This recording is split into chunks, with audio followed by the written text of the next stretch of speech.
வருங்கால அரசு ஊழியர்கள் மற்றும் அதிகாரிகள் அனைவருக்கும் காமராஜர் டிஎன்பிஎஸ்சி ஆன்லைன் அகாடமி சார்பாக வணக்கங்கள். ஸோ என்ன ஒரு முக்கியமான விஷயம் அப்படின்னா, ஸோ இனி வரும் டிஎன்பிஎஸ்சி தேர்வுகள் தமிழில் நடத்தப்படும் சொல்லிட்டு ஒரு ஆர்டிக்கல் வெளிவந்திருக்கு. அதை பற்றி தான் பார்க்க போகிறோம். சரிங்களா? ஸோ இதை பார்த்திங்கன்னா இந்த ஆர்டிக்கல் 12ஆம் தேதி நேற்று தினமணியில் வந்தது. சரிங்களா? இனி வரக்கூடிய காலங்களில் தமிழில் தேர்வு நடத்தப்படும் என்றார் தமிழ்நாடு அரசு பணியாளர் தேர்வாணைய தலைவர் பாலச்சந்திரன். ஒருங்கிணைந்த புள்ளியியல் சார்நிலை பயணிகளுக்கான தேர்வு மாநிலத்தில் 9 மாவட்டங்கள் அமைக்கப்பட்டிருந்த 79 மையங்களை தமிழ்நாடு அரசு பணியாளர் தேர்வாணையத்தில் வியாழக்கிழமை நடத்தினாங்க. சரிங்களா? தஞ்சாவூர் மகர் நோன்பு சாவடியில் உள்ள தனியார் ஸ்கூலில் பார்த்திங்கன்னா இந்த தேர்வு டிஎன்பிஎஸ்சி ஆணைய தலைவர் பாலச்சந்திரன் பார்த்துட்டு ஒரு ப்ரெஸ் ரிலீஸ் கொடுத்துருக்காரு. என்ன அப்படின்னா, இனி வரக்கூடிய காலங்களில் டிஎன்பிஎஸ்சி தேர்வில் தமிழ் நடத்தப்படும். தற்போது நடைபெறும் தேர்வு தொடர்பான அறிவிப்பு வெளியிட்ட பொழுது தமிழக அரசின் அறிவிப்பு வெளியாகாததால் வழக்கம் போல் நடைபெறுகிறது. ஸோ அடுத்த மாதம் தேர்வில் 2 விதமான பணிகள் இருக்கும். குரூப் 4 தேர்வில் கொள்குறி வகை, அதாவது அப்ஜெக்ட் டைப் இருக்கு இல்லையா, வினாத்தாள் மதிப்பு தமிழில் இருக்கும். மற்ற குரூப் 1 குரூப் 2A ஆகிய தேர்வுகளில் விரிந்துரைக்கும் வகையிலான டிஸ்கிரிப்டிவ் வினாத்தாள்களும் இருக்கும்.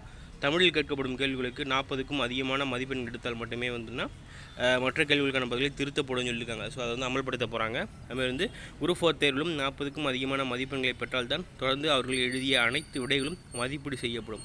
தமிழில் தேர்வுகளில் பெற்ற மதிப்பெண்களை தகுதி மதிப்பெண்களாக மட்டுமல்லாமல் எவ்வளவு மதிப்பெண்கள் பெறுகிறார்களோ அதையும் சேர்த்துக்கொள்ள வாய்ப்பை தேர்வாணையம் செய்கிறது. சரி, ரொம்ப முக்கியமான விஷயம் அவர் அறிவிச்சிருக்கார். அதேமாரி பார்த்திங்க அப்படின்னா இந்த ஓஎம்ஆர் இருக்கு இல்லையா, அதையுமே ரொம்ப சேஃபாக வைக்கிறதுக்கான பிளான் எல்லாம் நம்ம இன்னொரு நியூஸ் ஒன்று கொடுத்துருந்தோம். அதை பார்த்திங்கன்னா தெரியும். அதை ஒன் டைம் லாக், ஒரு டைம் ஓப்பன் பண்ணிட்டேன் அப்படின்னா திருப்பி அதை க்ளோஸ் பண்ணவே முடியாது. அவ்வளோதான்ற அளவுக்கு ஒரு நல்லா கொண்டாந்துருக்காங்க. ஸோ தேர்வாணையம் பார்த்திங்கன்னா அந்தளவுக்கு நிறைய முயற்சிகள் எடுத்து வருவாங்க. ஸோ குரூப் 2 கால்ஃபர் விரைவில் வரத்தான் போகுது. சரிங்களா? வேறு எதனா கொயரிஸ் இருந்தால் கமெண்ட் செக்ஷனில் கமெண்ட் பண்ணுங்கள். மறக்காமல் உங்கள் ஃப்ரெண்ட்ஸுக்கு ஷேர் பண்ணுங்கள்.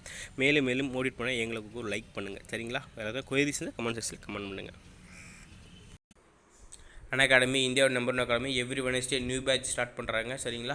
அவங்க ப்ளஸ் கோர்ஸ் கொடுத்துட்ருக்காங்க. கம்ப்ளீட்டாக சிலபஸ் முடிச்சு கொடுக்குறாங்க. அன்லிமிட்டட் ப்ராக்டிஸ் டெஸ்ட் கொடுக்குறாங்க. அன்லிமிட்டட் பிடிஎஃப் நோட்ஸ் கொடுக்குறாங்க. ரெகுலர் டவுட் கிளியர் செஷன் கொடுக்குறாங்க. சரிங்களா? டாப் எடிகேட்டர்ஸாக எல்லாமே இந்தியாவோட நம்பர் 1 அகாடமின்னு சொன்னால் இதுதான். அதேமாரி பார்த்திங்கன்னா அவங்க பேட்ச் கோர்ஸ் கொடுத்துட்ருக்காங்க. Complete course on group 4 VAO 2021 12 January start பண்ணுங்கள். இது 6 மாதம் பேட்ச். ஒரு நாள் ஃபீஸ் 20 ரூபா. சரிங்களா? அந்த மாதிரி கணக்கில் தான் இருக்கும். ப்ளே ஸ்டோரில் போய்ட்டு அகாடமி லேர்னிங் ஆப் இருக்கும், டவுன்லோட் பண்ணிவிட்டு மொபைலில் கொடுத்து ரீஸ்டோர் கொடுத்து உள்ளே போனீங்க அப்படின்னா ப்ளஸில் இருக்கும், ஃப்ரீயும் இருக்கும். ஃபஸ்ட்டு ஃப்ரீ வீடியோஸ் அன்லாக் பண்ணுறது ரெஃபரல் கோடு காமராஜர் KAMARAJR இந்த கோடை யூஸ் பண்ணி பார்த்துட்டு ஃப்ரீ வீடியோஸ் பாருங்கள். அதுக்கப்புறம் நிச்சயமாக உங்களுக்கு பிடிக்கும். ஏன்னா லைவ்லேயே நீங்கள் டவுட் கேட்க முடியும், லைவ்லேயே ஆன்சர் கிளியர் பண்ணிடுவாங்க. நீங்கள் லைவ்லேயே ஸ்டாஃப் கூட பேச முடியும். வாகன்னு சொல்லிட்டு குரூப் 1 தமிழ் வழி பாடம். சரிங்களா? 1 மந்த் பேட்ச் 12ஆம் தேதி ஸ்டார்ட் பண்ணுறாங்க. லிங்க்கு கீழே இருக்குது. மறக்காமல் ரெஃபரல் கோடு காமராஜர்னு போனீங்கன்னா உங்களுக்கு 10% டிஸ்கவுண்ட் இருக்குது. 45 நாள் crash course for group 1 mains batch Jayam. ஏன்னா மார்ச் மாதம் மெயின்ஸ்னு சொல்லியிருக்காங்க. சரிங்களா? 12 ஜனவரி ஸ்டார்ட் பண்ணுறாங்க. 45 நாள் தான், யூஸ் பண்ணிக்குவாங்க. சரிங்களா?